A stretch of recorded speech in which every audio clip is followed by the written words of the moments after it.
1947માં ભારતને આઝાદી મળી ત્યારે લગભગ ભારતમાં 562 જેટલા દેશી રજવાડા હતા. ભારત રજવાડાઓમાં વિભાજિત થયેલો હતો. 562 રજવાડામાંથી ગુજરાતમાં પણ અનેક રાજવીઓના રજવાડા હતા. લગભગ 200 ઉપર ગુજરાતમાં પણ રજવાડા હતા. આ રજવાડાઓમાં વિવિધ રાજાઓનું શાસન હતું.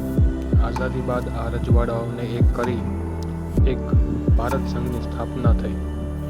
પરંતુ આ રજવાડાના એકીકરણ થયા બાદ ત્યાંના રાજવીઓના જીવન નિર્વાહ માટે અમુક રકમ આપવાનું નક્કી થયું, જેને સાલિયાણા કહેવામાં આવતા. સરદાર વલ્લભભાઈ પટેલ અને મહારાજા કૃષ્ણકુમારસિંહજીની પહેલથી ભારતના વિવિધ રજવાડાઓને ભેગા કરી એક ભારત સંઘની સ્થાપના કરવાનો વિચાર આવ્યો. વિવિધ રજવાડાઓને મનાવી ભારતની સ્થાપના થઈ. ત્યારે ગુજરાતના રજવાડાઓને વાર્ષિક કેટલું સાલિયાણું મળતું તે આ મુજબ છે.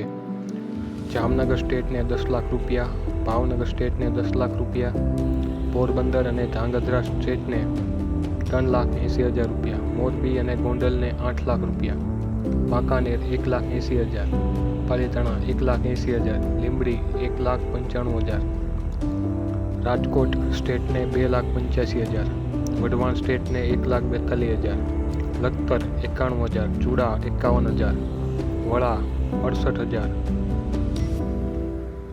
મૂળી 53,000, વીરપુર 44,000, કોટડા સાંગાણી 67,000, જેતપુર 1 લાખ, બિલખા 1 લાખ,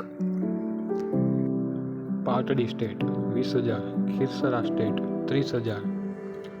આવી રીતે ભારત સરકાર તરફથી વિવિધ રજવાડાઓના રાજવીઓને વાર્ષિક રૂપિયા લેખે આવી રીતે સાલિયાણું મળતું.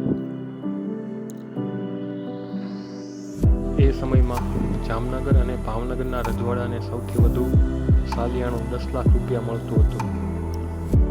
રાજવીઓના આ મહાન ત્યાગના બદલામાં આ રકમ તેમને આપવામાં આવતી, જેથી તેઓનો જીવન નિર્વાહ થઈ શકે. આ સાલિયાણાઓને બંધારણમાં પણ સ્થાન આપવામાં આવ્યું હતું. 1971માં ઇન્દિરા ગાંધીની સરકાર આવે છે. સમય જતાં બંધારણમાં 26મો સુધારો કરવામાં આવ્યો અને આ રાજવીઓના સાલિયાણા બંધ થયા. એવું કહેવામાં આવતું કે આ સાલિયાણા જ્યારથી ચાલુ થયા ત્યારે તેમના વારસદારોને મળતા આવતા હતા. જેમ કે રાજા મૃત્યુ પામે તો તેના દીકરાને વારસદાર તરીકે આ સાલિયાણું મળતું. ગુજરાતમાં સૌથી નાનું રજવાડું બીજાનો નેસ, જે પાલીતાણા નજીક હાલ પણ છે, તેને સૌથી ઓછું સાલિયાણું મળતું હતું. ભારત અને ગુજરાતના અનેક રજવાડાઓએ ભેગા થઈને ભારત દેશ બનાવવા માટે જે પોતાના રજવાડાઓનો ત્યાગ કર્યો, તેના માટે ભારત સરકાર તરફથી તેમને આ સાલિયાણા આપવામાં આવતા હતા. ખરેખર તેઓના આ ત્યાગને વંદન છે. જય માતાજી.